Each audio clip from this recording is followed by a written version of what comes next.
Shalom, salam sehat dan tetap semangat Bapak Ibu Saudara-saudara yang kekasih dalam Tuhan Yesus Kristus. Segala puji syukur bagi Tuhan, kita boleh bersekutu dan berkumpul malam hari ini dalam persekutuan sehati dalam doa bersama dengan Gereja Toraja Jemaat Warakas Klasis Pulau Jawa. Mari dengan segala kerendahan hati kita menaikkan pujian syukur, penyembahan kita, doa dan harapan kita, dan bersama-sama memohon tuntunan firman Tuhan dalam hidup dan kehidupan kita, khususnya dalam Minggu Prapaskah yang ketiga ini. Mari kita menaikkan pujian kita.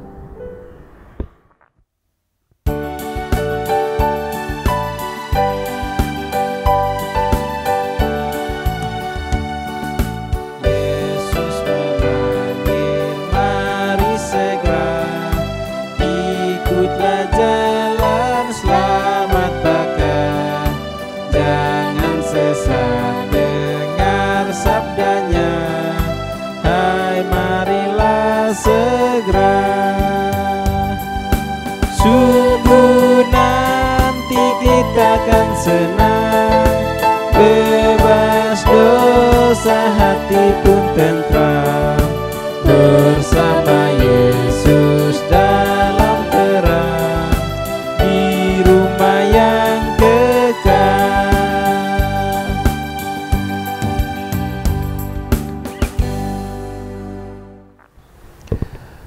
Kebenaran firman Tuhan malam ini yang menjadi perenungan kita dari Injil Markus pasal 14 ayat 3 hingga ayat yang ke-9. Mari kita berdoa memohon tuntunannya. Bapa kami yang ada di dalam sorga, kami mengucap syukur pemeliharaan Tuhan dalam kehidupan kami khususnya pada hari ini, dan kami kembali boleh dihimpunkan bersama-sama untuk bersehati dalam doa di hadapan Tuhan. Saat ini kami akan membaca dan merenungkan firman-Mu. Kami mohon ya Roh Kudus, Engkau menuntun dan memberikan kekuatan bagi kami di dalam memahami kebenaran-kebenaran firman-Mu.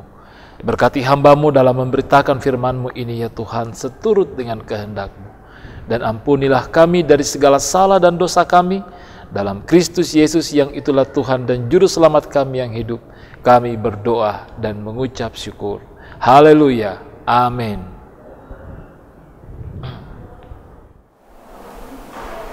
Shalom. Pembacaan kita pada hari ini terambil dari Markus 14 ayat 3 hingga 9. Yesus diurapi.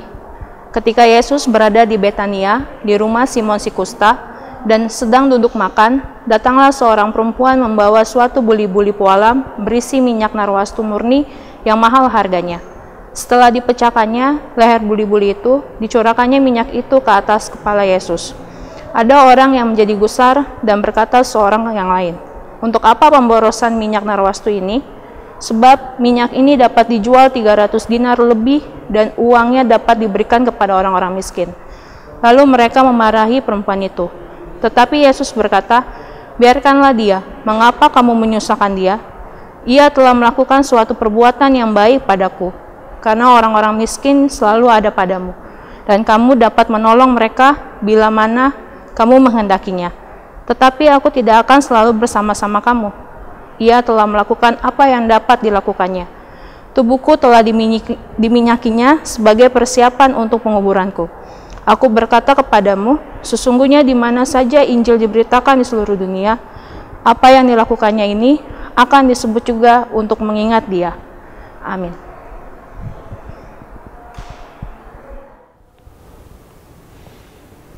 Tema renungan kita pada malam hari ini berangkat dari pembacaan kita tadi, yakni adakah yang lebih berharga? Adakah yang lebih berharga? Saudara-saudara, jika kita sangat mengasihi seseorang, akankah kita memberi sesuatu yang kurang berharga kepada dia? Tentu tidak. Lalu seberapa besar kita mengasihi Kristus dalam kehidupan kita? Pernahkah kita memberi sesuatu yang sangat berharga kepada dia? Kalau ada orang yang kita kasihi berulang tahun, atau berhasil di dalam pendidikannya, tentu terkadang kita memberikan sebuah apresiasi dalam bentuk hal yang begitu berharga sebagai tanda sukacita kita atas pertambahan usia dari orang tersebut, atau sebagai tanda rasa sukacita kita juga atas keberhasilan seseorang. Nah, saudara-saudara, dalam pembacaan kita pada malam hari ini, kita mendapati bagaimana seorang perempuan, Injil Markus tidak menyebutkannya, datang meminyaki Yesus dengan minyak yang begitu mahal, yakni minyak narwastu. Ya. Nah, menurut kesaksian pembacaan kita tadi dalam Injil Markus, harganya 300 dinar. Kalau dikurs, maka tentunya nilai 300 dinar ini itu sama dengan upah pekerja dalam setahun. Oh, luar biasa sekali tentunya. Nilai yang tentunya sangat-sangat tinggi bagi seseorang. Namun ternyata minyak narwastu yang mahal itu, ya, dalam sudut pandang murid-murid, ternyata ini sebuah pemborosan. Kenapa tidak diberikan, dijual dan kemudian diberikan kepada orang miskin? Namun saudara-saudara, di sini kita melihat bagaimana perempuan ini sebagai wujud penyataan kasih yang tulus di hadapan Tuhan. Ia mau memberikan yang terbaik. Nah, Markus menyebutkan beberapa orang menjadi gusar karena menganggap perbuatan perempuan ini sebagai pemborosan. Berdasarkan konteks, kemungkinan besar ini adalah murid-murid. Dalam Matius 26 ayat 8-9 menyebut yang gusar itu adalah murid-murid Yesus. Namun dalam Yohanes pasal 12 ayat 4-5 tidak menyebutkan ketidaksukaan murid-murid, tetapi menuding langsung kepada Yudas. Karena itu kita menyimpulkan bahwa kegusaran daripada murid-murid pertama kali timbul dari Yudas, baru kemudian menjalar kepada murid-murid lain. Nah, Yudas merasa gusar karena ia sudah tidak memiliki kesempatan untuk mendapatkan uang jika minyak narwastu itu dijual dan dibagikan kepada orang miskin. Lalu oleh pengaruh Yudas, murid-murid lain pun turut terpengaruh dan berpikir negatif tentang tindakan perempuan itu. Mereka gusar mungkin dengan alasan yang berbeda dengan Yudas. Mereka benar-benar berpikir sebaiknya minyak narwastu murni itu dijual dan uangnya diberikan kepada orang miskin. Suatu perbuatan yang biasa dilakukan pada hari Paskah. Tetapi Yesus mempunyai pendapat yang lain, Bapak Ibu Saudara-saudara, dan justru memuji perbuatan perempuan ini. Tentu sangat kontras dengan penilaian murid-murid, apalagi Yudas. Pujian Tuhan Yesus atas perbuatan perempuan ini bukan sekedar pujian biasa, tetapi dikatakan perbuatannya itu akan terus diingat dimanapun Injil diberitakan. Nah, yang menjadi pertanyaan adalah, mengapa para murid tidak dapat melihat apa yang perempuan ini lihat dalam diri Yesus? Dalam kasus ini, para murid perlu belajar sesuatu yang penting. Mereka gagal melihat nilai Kristus dan peristiwa besar yang akan terjadi pada Yesus, yaitu penderitaan, bahkan kematiannya. Pikiran mereka telah dikaburkan oleh berbagai ambisi mereka untuk menjadi siapa yang terbesar.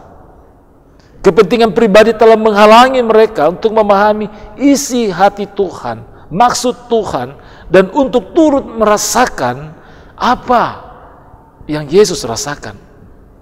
Nah, asumsi yang salah ini dan pengharapan yang salah akan Mesias menghalangi orang untuk mengenal siapa Yesus Kristus sesungguhnya. Nah, secara mata manusia, saudara-saudara, perbuatan perempuan yang mengurapi Kristus ini merupakan suatu pemborosan, tetapi dilihat dari perspektif sejarah keselamatan, perbuatannya ini ternyata sangat bernilai, sangat bermakna. Tuhan Yesus jelas-jelas membela perempuan ini dari kegusaran murid-murid dan mengatakan bahwa perempuan itu telah melakukan perbuatan yang baik kepadanya.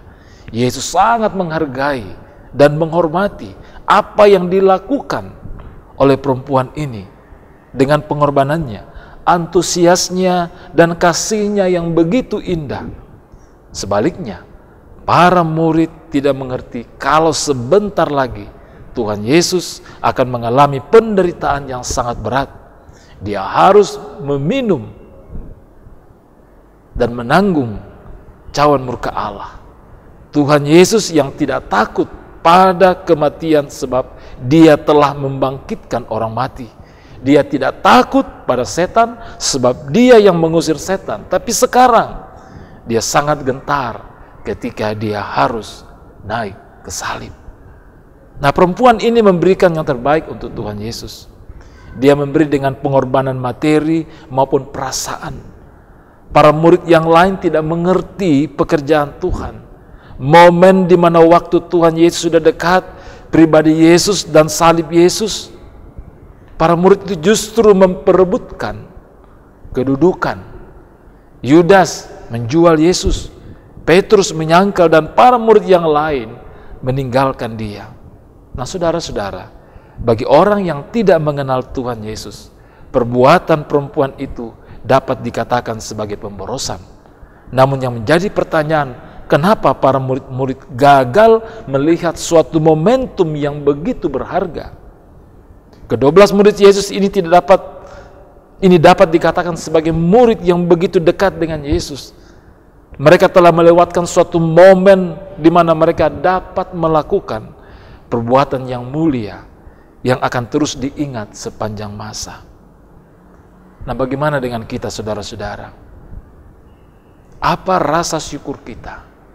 Apa rasa terima kasih kita atas apa yang dilakukan Tuhan dalam kehidupan kita? Bahwa Ia mengalami penderitaan. Ia mau menggantikan kita, memikul salib demi untuk menebus kita. Tentu banyak hal yang bisa kita lakukan sebagai wujud syukur dan terima kasih kita yang tulus. Kalau perempuan dalam pembacaan kita tadi mau memberikan pengorbanan yang begitu tulus, begitu indah, tentu kita juga dapat melakukannya. Karena itu, saudara-saudara, hidup dan kehidupan kita adalah suatu kesempatan di mana kita mengisinya untuk memuliakan Tuhan dengan segala potensi, dengan segala apa yang ada pada kita. Biarlah kita mengisi setiap momen dalam hidup kita dengan segala hal yang bernilai kekal. Dan kita akan merasakan sukacita sejati sebab Tuhan berkenan atas perbuatan kita. Tiada hal yang lebih indah di dunia ini, Bapak Ibu Saudara-saudara, ketika kita mendapatkan perkenanan hati Tuhan dan Tuhan memuji kita. Amin firman-Nya.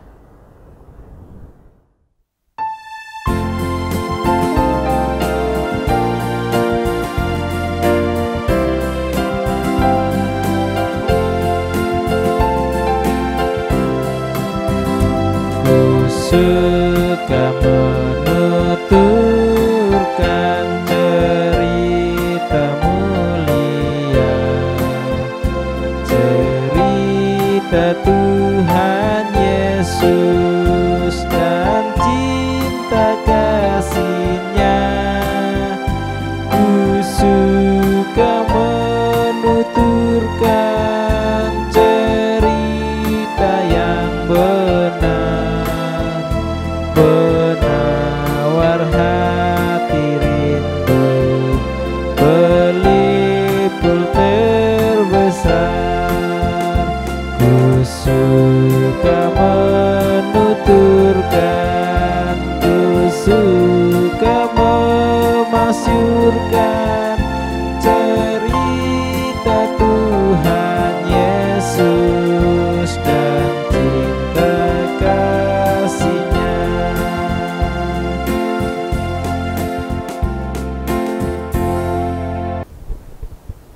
Mari kita menaikkan doa syukur kita.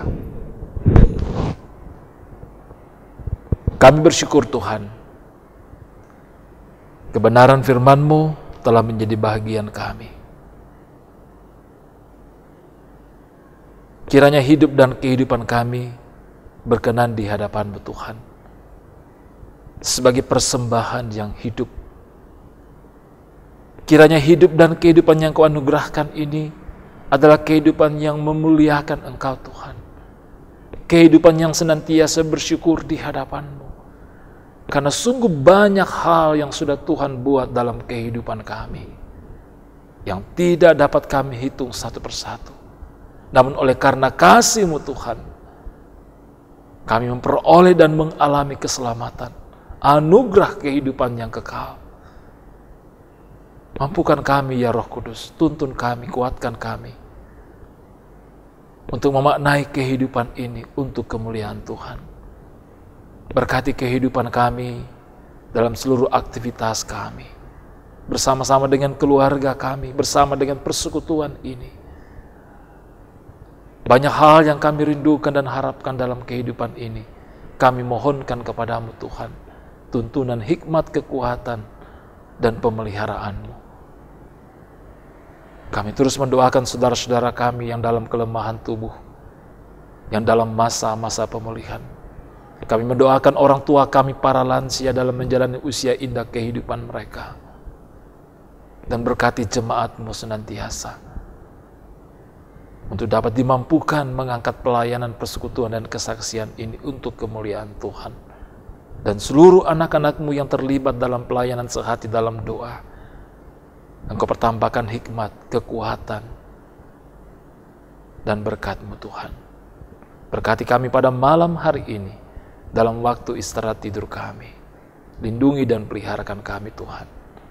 Terpujilah Engkau ya Allah Bapa di sorga. Kami datang berdoa dan bersyukur dalam nama Yesus Kristus, yang itulah Tuhan dan Juru Selamat kami yang hidup, yang sudah mengajar kami berdoa. Bapa kami yang di sorga, dikuduskanlah nama-Mu, datanglah kerajaan-Mu, jadilah kehendak-Mu di bumi seperti di sorga. Berikanlah kami pada hari ini makanan kami yang secukupnya, dan ampunilah kami akan kesalahan kami, seperti kami juga mengampuni orang yang bersalah kepada kami. Dan janganlah membawa kami ke dalam pencobaan, tetapi lepaskanlah kami daripada yang jahat. Karena Engkaulah yang punya kerajaan dan kuasa dan kemuliaan sampai selama-lamanya. Amin. Demikian persekutuan sehati dalam doa pada malam hari ini. Tuhan memberkati kita senantiasa, menuntun kita di dalam Roh Kudus. Shalom, salam sehat, tetap semangat, dan bongi melo.